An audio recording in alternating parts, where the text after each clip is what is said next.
Selamat malam teman-teman semua. Di sini saya bersama saya ingin mempresentasikan tentang pasar modal dari matkul ekonomi keuangan lembaga dengan tema pasar modal.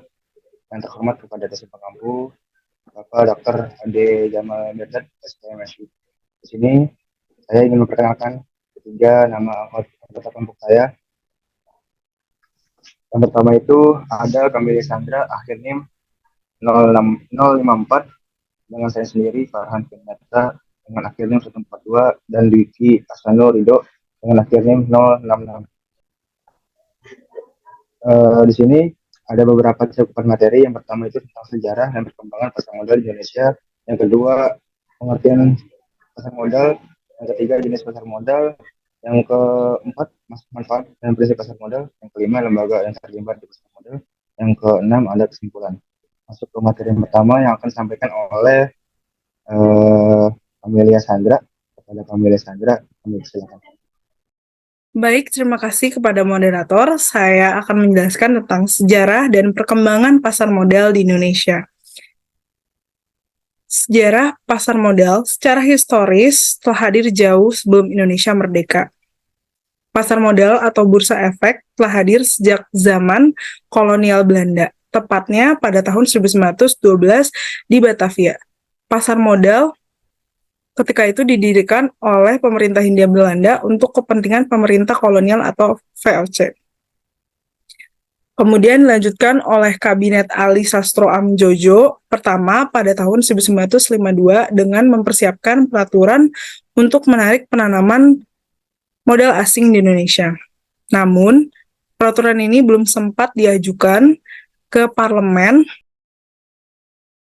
oleh karena jatuhnya kabinet ini. Kemudian, pada tahun 1953, Kabinet Ali Sastro Amjojo II mengajukan rencana Undang-Undang Penanaman Modal Asing yang mengandung syarat-syarat sedemikian agar jangan sampai penanaman modal asing menghambat pembangunan masyarakat Indonesia. Rencana Undang-Undang Penanaman Modal Asing ini juga tidak memperoleh persetujuan parlemen. Kemudian ada pada masa Orde Baru hingga saat ini. Jadi, meskipun pasar modal telah ada sejak tahun 1912, perkembangan dan pertumbuhan pasar modal tidak berjalan seperti yang diharapkan. Bahkan, sampai pada periode 1956 sampai 1977, kegiatan pasar modal mengalami kevakuman. Hal tersebut disebabkan oleh beberapa faktor seperti Perang Dunia I dan II, perpindahan kekuasaan dari pemerintah kolonial Belanda ke pemerintah Indonesia, dan berbagai kondisi yang menyebabkan operasi pasar modal tidak dapat berjalan seperti semestinya. Sekian materi yang dapat saya sampaikan, saya kembalikan kepada moderator. Baik, terima kasih kepada Kang Sandra. Selanjutnya, materi yang kedua yang akan dijelaskan oleh saya sendiri tentang pengertian pasar modal. Pengertian dari pasar modal sendiri yaitu secara umum kegiatan yang berkaitan dengan penawaran umum dan perdagangan efek perusahaan publik yang berkaitan dengan efek ini diterbitkan melalui lembaga yang berprofesi serta berkaitan dengan efek. Namun pasar modal ini menjadi penghubung antara investor dengan perusahaan atau investor dengan institusi pemerintah. Dan melalui perdagangan instrumen jangka panjang seperti obligasi dan saham. Namun dari sisi investor sendiri, modal menyediakan alternatif investasi selain alternatif investasi ini itu seperti menabung di bank, membeli emas, tanah, dan properti. Namun secara umum, pasar modal ini merupakan jembatan antara investor dan perusahaan atau entitas pemerintah melalui transaksi instrumen keuangan jangka panjang seperti saham dan obligasi. Namun tujuan utama pasar modal ini yaitu menciptakan mekanisme yang memungkinkan perusahaan mengakses dana dari investor dengan menerbitkan saham, obligasi, dan instrumen keuangan lainnya sehingga memfasilitasi pertumbuhan ekonomi serta pengembangan bisnis. Nah, fungsi dari pasar modal sendiri yaitu ada dua. Yang pertama ada fungsi ekonomi dan fungsi keuangan.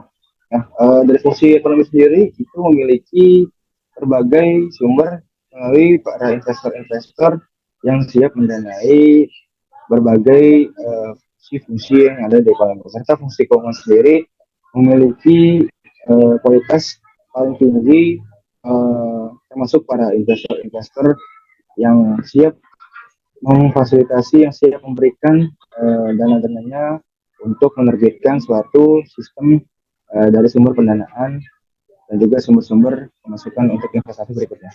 Nah, di dalam fungsi ekonomi serta fungsi keuangan ini ada 4, yaitu sumber pendanaan, sumber investasi, likuiditas, dan kenaikan harga saham.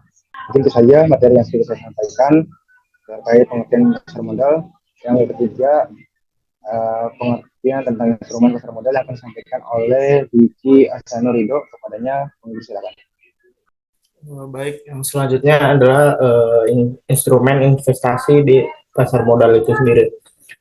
Pasar modal itu sendiri juga dikenal dengan istilah bursa efek. Di dalam pasar modal tersebut, kita bisa menemukan berbagai jenis surat berharga yang setiap hari diperdagangkan. Jenis-jenis surat berharga tersebut diantaranya adalah yang pertama, mungkin yang paling kita kenal di pasar modal, yaitu saham. Saham merupakan surat berharga yang menjadi bukti kepemilikan atas sebuah perusahaan. Investor yang memiliki saham tersebut di sebuah perusahaan berhak untuk mendapatkan dividen atau pembagian laba. Yang kedua ada reksadana. Reksadana juga merupakan instrumen dari investasi pasar modal. Reksadana dikenal sebagai instrumen investasi yang menjadi wadah untuk pengumpulan serta pengelolaan dana beberapa investor. Dana tersebut kemudian dikelola manajer investasi menjadi berbagai instrumen seperti pasar uang, obligasi, saham, atau efek lainnya. Yang ketiga ada surat utang atau obligasi. Kita juga bisa mendapatkan surat berharga berupa obligasi di pasar modal. Kepemilikan surat utang dapat dipindah tangankan dan pemegangnya memiliki hak untuk memperoleh bunga serta pelunasan utang pada jangka yang telah ditentukan. Selanjutnya ada ETF atau Exchange Traded Fund. Surat berharga ini sebenarnya memiliki kemiripan dengan reksadana, sama-sama dikumpulkan secara kolektif. Hanya saja EFT ini bisa diperdagangkan di bursa efek layaknya saham. Yang terakhir ada derivatif. Surat berharga dalam bentuk derivatif yaitu dikenal sebagai bentuk turunan dari saham. Di Indonesia, pasar modal di Indonesia sendiri terdapat 2 jenis derivatif yang bisa ditemukan, yaitu waran dan right. Kemudian yang selanjutnya ada jenis-jenis di pasar modal. Jenis-jenis di pasar modal sendiri ada 2, yaitu pasar perdana dan pasar sekunder. Pasar perdana sendiri adalah pasar di mana efek-efek atau surat berharga diperdagangkan untuk pertama kalinya ke masyarakat sebelum dicatatkan di bursa efek. Periode pasar perdana yaitu ketika saham atau efek lainnya untuk pertama kali ditawarkan kepada investor atau pemodal oleh pihak penjamin emisi atau underwriter melalui perantara pedagang efek atau broker dealer yang bertindak sebagai agen penjual saham. Proses ini disebut dengan penawaran umum perdana atau initial public offering atau IPO. Pada pasar perdana sendiri harga saham tetap karena perusahaan sudah menentukan harga dan jumlah saham yang akan ditawarkan sebelum menawarkannya di pasar perdana. Oleh sebab itu jumlah saham yang ditawarkan di pasar perdana itu terbatas. Belum tentu tiap investor mendapatkan sesuai dengan jumlah yang diinginkan. Perlu diingat juga bahwa seluruh keinginan investor atas calon saham perusahaan tercatat di pasar perdana ini tidak dapat dipenuhi seluruhnya dalam hal terjadi kelebihan permintaan atau oversubscribe. Sebagai contoh, saham yang ditawarkan ke masyarakat melalui pasar perdana sebesar 100 juta saham, sementara permintaan pembelian saham dari seluruh investor sebesar 150 juta saham. Karena kelebihan permintaan tersebut atau oversubscribe tersebut, investor dapat membeli saham tersebut di pasar sekunder. Jika investor mendapatkan jumlah saham yang lebih sedikit daripada yang pesan atau oversubscribe tersebut, maka perusahaan akan melakukan refund atau pengembalian kelebihan dana tersebut. Yang selanjutnya yaitu merupakan terusan dari pasar perdana, yaitu pasar sekunder. Pasar di mana efek-efek yang telah dicatatkan di bursa efek diperjualbelikan. Pasar sekunder sendiri memberikan kesempatan kepada para investor untuk membeli atau menjual efek-efek yang tercatat di bursa setelah terlaksananya penawaran pada pasar perdana. Di pasar ini transaksi pembelian dan penjualan efek sudah tidak lagi terjadi antara investor dengan perusahaan, tapi antara investor yang satu dengan investor yang lain.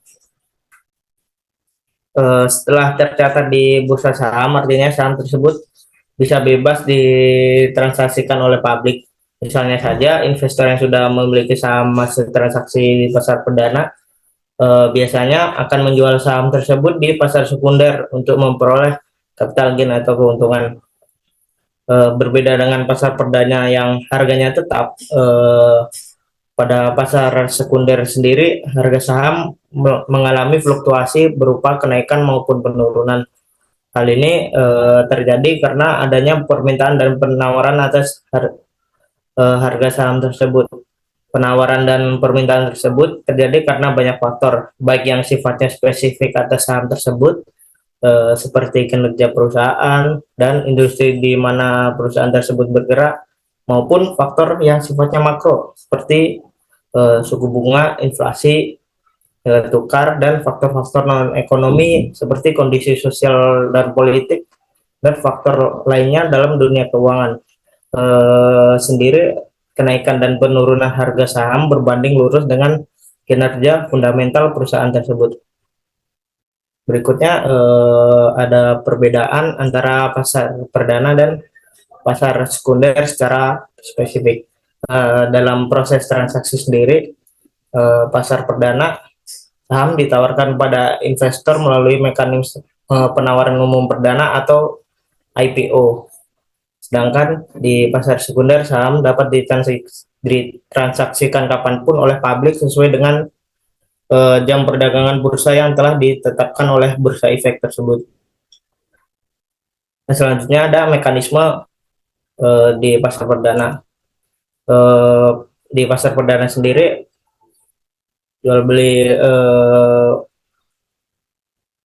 saham tersebut biasanya menggunakan mekanisme penjatahan atau allotment. Sedangkan di pasar sekunder saham dapat ditransaksikan sesuai dengan permintaan dan penawaran. Kemudian ada perbedaan harga. Di pasar perdana harga yang dibayarkan sesuai dengan IPO yang telah ditetapkan oleh perusahaan yang menjual saham tersebut. Sedangkan di pasar sekunder harga yang dibayarkan atau didapatkan tergantung dengan harga pasar yang terbentuk atau yang telah mengalami fluktuasi. Nah, berikut ada skema transaksi di pasar perdana. Yang pertama, investor mengisi formulir pemesanan pembelian saham atau FPPS dan melakukan store dana ke rekening dana nasabah atau RDN di perusahaan efek. Kemudian menyerahkan FPPS tersebut di store serta identitas diri. Kemudian perusahaan efek akan menyerahkan formulir tersebut ke pihak penjamin emisi untuk kemudian dilanjutkan ke Biro Administrasi Efek atau BAE untuk mendapatkan penjatahan saham. Nah, setelah itu mendapatkan konfirmasi dari BAE untuk penjatahan saham, maka informasi tersebut akan langsung diinformasikan kepada investor yang membeli saham tersebut. Pemesanan saham akan dikumpulkan secara kolektif di BAE. Berikut ada ilustrasi skema di transaksi di pasar sekunder. Transaksi di pasar sekunder sendiri dilakukan di bursa melalui perantara perusahaan efek yang menjadi anggota bursa. Kemudian investor yang ingin membeli saham akan melakukan perintah pembelian atau order beli melalui perusahaan efek, diantaranya dengan menyebutkan nama saham, nominal pembelian, dan lot dan harga pembeliannya. Selanjutnya, investor yang ingin menjual saham akan melakukan perintah penjualan atau order jual melalui perusahaan efek. Di antaranya dengan menyebutkan nama saham, nominal penjualan, dan penjualan dalam lot dan harga penjualannya. Order yang masuk selanjutnya akan ditampilkan di sistem perdagangan bursa dan juga bisa dilihat pada sistem milik perusahaan efek. Apabila order beli telah bertemu dengan order jual di sistem perdagangan bursa, maka transaksi tersebut menjadi matching atau telah terjadi. Selanjutnya, perpindahan aset dan pembayaran akan difasilitasi oleh clearing penjamin efek Indonesia atau KPEI dan Kustodian Sentral Efek Indonesia.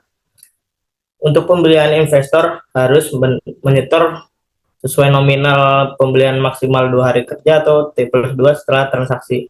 Untuk penjualan, investor yang akan menerima pembayaran maksimal 2 hari kerja setelah transaksi. Jika terdapat hari libur, maka yang dihitung adalah hari bursa kerja atau di mana bursa tersebut dibuka. Selanjutnya ada manfaat pasar modal tersebut. Pasar modal memiliki manfaat bagi emiten atau pihak yang melakukan penawaran umum, yaitu penawaran efek yang dilakukan oleh emiten untuk menjual efek kepada masyarakat berdasarkan tata cara yang diatur dalam perundang-undangan yang berlaku, maupun untuk manfaat untuk para investor tersebut sendiri. Yang pertama ada manfaat pasar modal untuk emiten, yaitu ada jumlah dana yang dihimpun berjumlah besar. Yang selanjutnya, dana tersebut dapat diterima sekaligus pada saat pasar perdana selesai. Tidak ada kovenan sehingga manajemen dapat lebih bebas dalam pengelolaan dana atau dana perusahaan tersebut. Solvabilitas perusahaan tinggi sehingga memperbaiki citra perusahaan dan ketergantungan emiten terhadap bank menjadi lebih kecil. Selanjutnya ada manfaat pasar modal untuk investor. Manfaat untuk para investor sendiri, nilai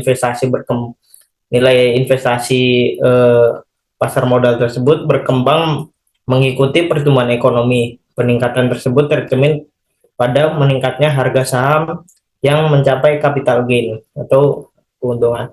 Memperoleh dividen bagi mereka yang memiliki atau memegang saham, dan juga bunga yang mengambang bagi pemegang obligasi. Dan terakhir, dapat sekaligus melakukan investasi dalam beberapa instrumen yang mengurangi risiko. Berikut ada beberapa prinsip pasar modal yang diatur berdasarkan Undang-Undang Nomor 8 tahun 1995. Meliputi yaitu yang pertama ada licensing atau pengawasan pasangan pengawas pasar modal harus dilakukan oleh pemerintah. Yang kedua ada transparansi, yaitu pemangku kepentingan pasar modal harus dilakukan dengan transparansi, termasuk penerbitan informasi tentang penawaran, perdagangan, dan kebijakan manajemen. Yang ketiga ada hukum. Hukum sendiri, pasar modal harus memiliki landasan hukum yang kukuh untuk melindungi pengguna pasar modal. Yang terakhir ada pengawasan. Otoritas pemerintah harus mengawas pasar modal untuk memastikan keberlangsungan dan kelangsungan pasar modal. Sekian materi dari saya. Baik, terima kasih kepada Dwiki Esandorido atas pemaparan materi yang sudah disampaikan. Selanjutnya, materi yang akan disampaikan oleh kami Sandra, kepadanya kami persilakan. Baik, terima kasih kepada moderator. Saya akan menjelaskan tentang 9 lembaga yang terlibat di pasar modal. Yang pertama ada Badan Pengawas Pasar Modal, atau yang biasa dikenal sebagai Bapepam LK. Bapepam LK merupakan badan yang bergerak untuk mengawasi aktivitas pasar modal. Lembaga ini berusaha melindungi kepentingan investor, emiten, dan masyarakat.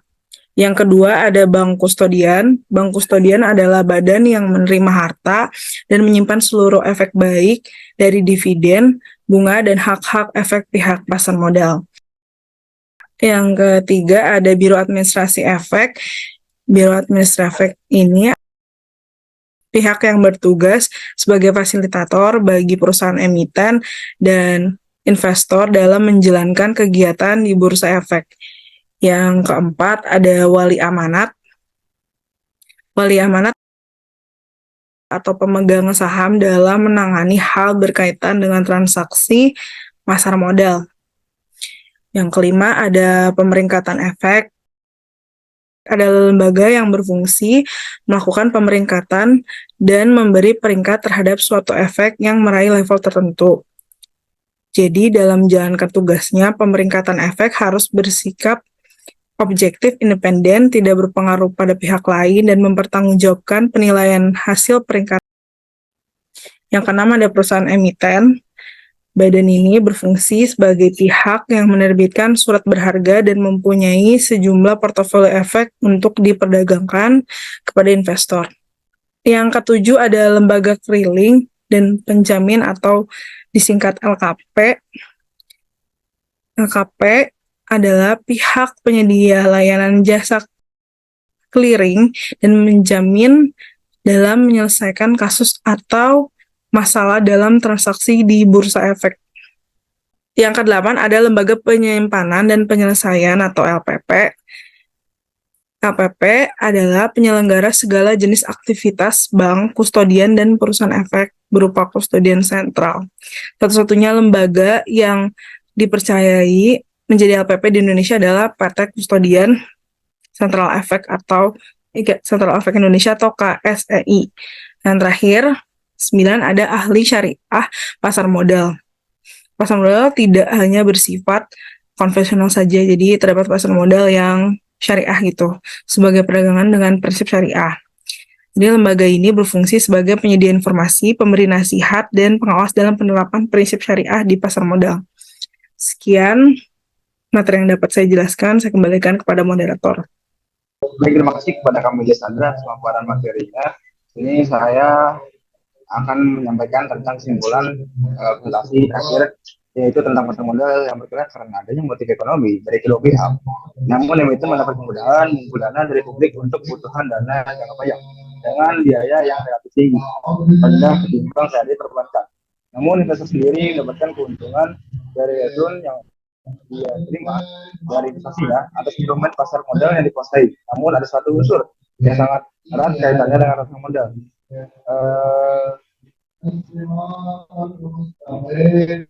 Oleh karenanya, investor sendiri mengembangkan pola pikir spekulatif untuk bermain dengan risiko tersebut. Nah, infrastruktur pada pasar modal ini dapat disebut memadai apabila telah dilengkapi dengan unsur-unsur pengawasan atau market surveillance atau clearing, penyelesaian, dan penyimpanan yang baik. Terciptanya suatu kerangka hukum yang kokoh apabila memiliki landasan hukum yang baik yang berupa undang-undang dan peraturan yang menjadi acuan untuk melaksanakan kegiatan tersebut yang mengatur seluruh aspek kegiatan pada masa modal sendiri serta penegakan hukum yang dapat dipercaya. Mungkin saja yang sudah kelompok kami paparkan, yang sudah kelompok kami jelaskan terkait tentang presentasi pasar modal pada malam hari ini. Mungkin sekian dari kelompok kami atas paparan presentasi pada malam hari ini.